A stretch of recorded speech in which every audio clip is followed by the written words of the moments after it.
Kata sahabat Abi Waqid Al-Laythi, di perang Hunain adalah sebuah peperangan yang Allah abadikan di dalam surat At-Taubah, di mana pasukan kaum muslimin di saat itu jauh lebih banyak berkali lipat daripada jumlah pasukan musuh. Tetapi Allah turunkan kekalahan kepada kaum muslimin. Apa sebabnya jamaah?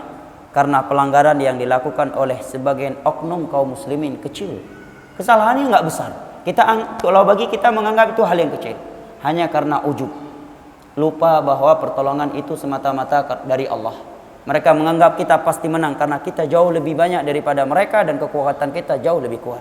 Maka Allah abadikan di dalam surat At-Taubah, wa yauma hunainin idz a'jabatkum kathratukum falam tughni 'ankum minallahi syai'a wa dhaqat 'alaikumul ardu bima rahabat thumma wallaitum mudbirin.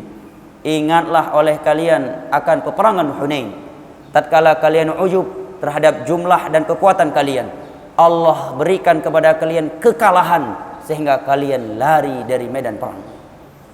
Ujub ini hanya muncul dari sebagian kaum muslimin yang baru masuk Islam, bukan dari sahabat-sahabat senior.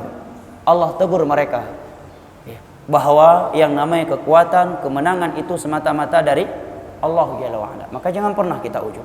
Dan setiap kali kita ujub pasti akan ada teguran dari Allah.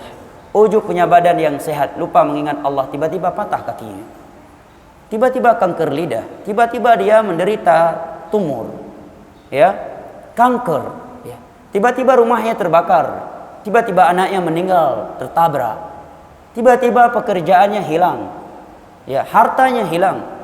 Maka tidak perlu kita ujub. Makanya Allah Subhanahu wa taala mengingatkan kita dalam Al-Qur'an, "Wa ma bikum min ni'matin faminallah." Tidaklah ada sebuah nikmat pada diri kalian kecuali dari Allah Jalla wa ala.